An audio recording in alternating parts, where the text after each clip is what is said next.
Hi, my name is Jennifer Barger. Hi, my name's Craig Tebow.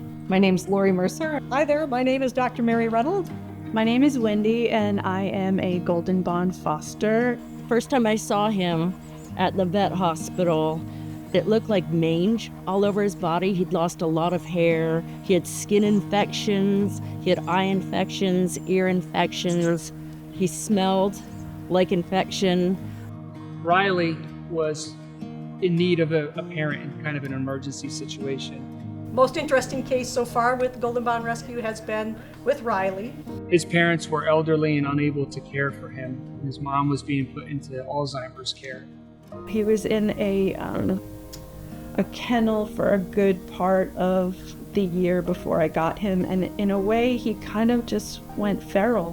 When we took him in, it was clear that there was more going on with him than just the seizures. He was heavily sedated. He could barely walk. There was something going on with his back. Everything looked good at his first visit, and we went back 3 weeks later for his boosters. And it was at that time a large mass was found at his mouth. He was diagnosed with a oral melanoma, lower right side of his mouth. When I first got him, he couldn't even jump up on me. He would try to do a little bit of a hop. He came from a hoarding situation where he and 9 other dogs were never taken outside for the year and a half he was there, and that they were all forced to use the garage as their bathroom.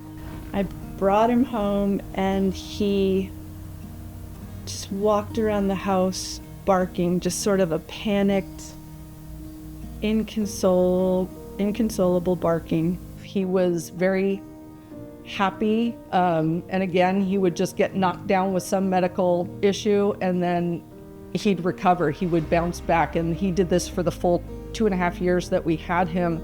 So the only option at that point was for him to have kind of pretty invasive surgery, which would call for a removal of half of his bottom right jaw. He had 2 seizures, grand mal seizures in a day. This was on a Monday, and that Tuesday he had another, I think, 7 seizures throughout that day. He was terrified of everything. We'd be walking and rain would hit the leaves and he would jump, and we were going by the creek and the sound of the creek would startle him and the sound of birds would startle him. For maybe a good month or so, the world didn't exist for him above my knees. And it just was not stopping. So we made the difficult decision to put him down. We realized that that was the option that Riley needed for survival. I was absolutely ready to take on Riley through that whole process, and Golden Bond stood by me the whole way.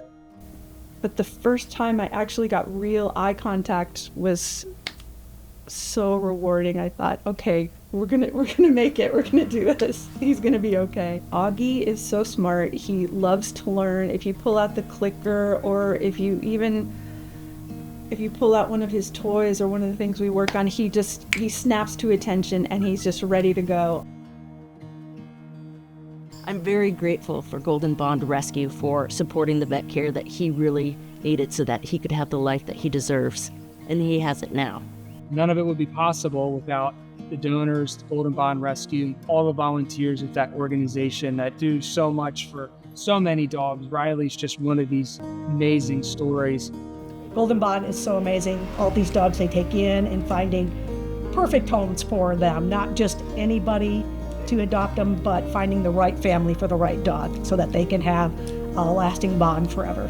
What I think is so great about Golden Bond is as the issues became greater and they just piled on, and it became clear that he wasn't adoptable, they didn't at any point scale back the care, the expense, and they made sure that he had everything he needed to be comfortable and live just he had a happy life.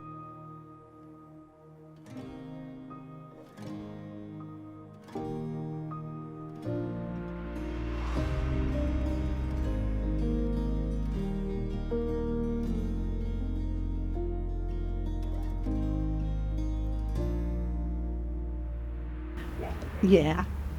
Did Golden Bond set you up for life? Yeah, they did. Yeah, they did. Nobody let you know. Yes, they gave you the best life.